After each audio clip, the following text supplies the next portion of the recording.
Hello student, in the previous video we have explained about state of matter, solid, liquid and gas and properties of mechanical properties of solid. In this video we are going to explain about a new topic of interatomic and intermolecular forces. जैसे कि इसका topic के meaning से clear है, inter atomic, atomic के inside में and inter molecular forces. तो चलिए इस वीडियो को स्टार्ट करते हैं। My self SK. सक्सेना और आप देख रहे हैं my YouTube channel spectrum to PCM। अगर चैनल को सब्सक्राइब नहीं किए हों तो चैनल को अभी सब्सक्राइब कर बेल आइकन दबाएं, जिससे आपको सभी वीडियो का लेटेस्ट नोटिफिकेशन मिलता रहे। तो चलिए वीडियो को स्टार्ट करते हैं। तो फर्स्ट टॉपिक आपका क्या है? Interatomic. Interatomic forces is the forces between two atoms due to electrostatics.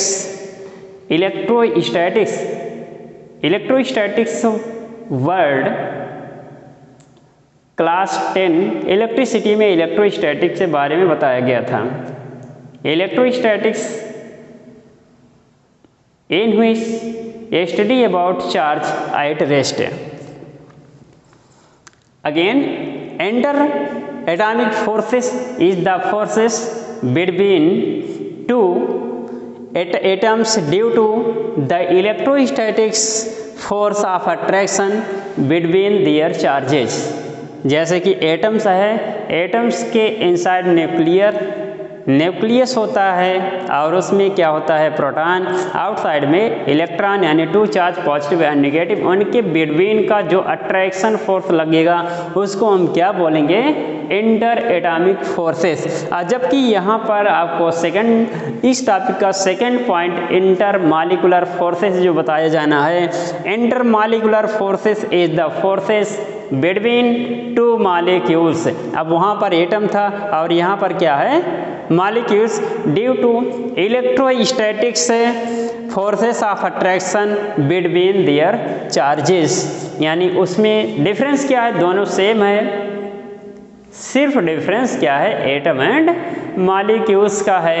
You have learn about atoms and molecules in class 9th है।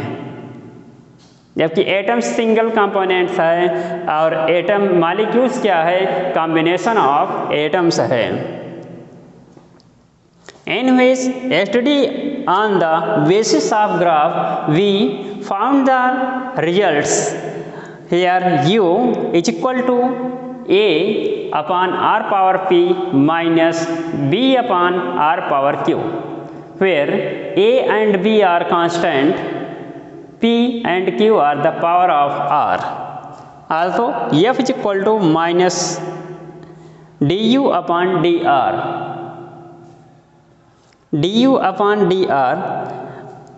of equation number 1 and equation number 2। From equation 1 and 2 both को अगर हम यहाँ पर combined कर लेते हैं, अगर इसका डिफ्रेंशिएट कर देते हैं तो यहाँ पर क्या मिलेगा? P A upon R power p plus 1 minus Q B upon R power q plus 1। इसके बेस पर हम क्या कर सकते हैं? उस सब्सटेंस या जो सॉलिड मटेरियल है कैसा होगा? रिपल्सिव फोर्सेस होगा, इक्विलिब्रियम होगा, अट्रैक्टिव होगा। किस बेस पे? इस ग्राफ के स्टडी के हम बता सकते हैं।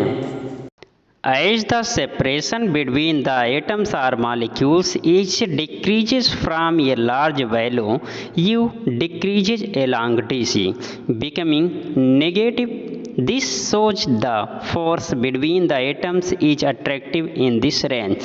As the separation decreases to a particular value or U is the minimum at this separation, the force is 0 and the atoms can stay in equilibrium. The separation r0 is called the normal or equilibrium distances. If the separation is further decreased, the potential energy increases along CBA. This means repulsive force. Next video में आपको new topic on elastics definition property also plasticity का explanation मिलेगा। Next video में आपसे फिर मिलेंगे। Thank you.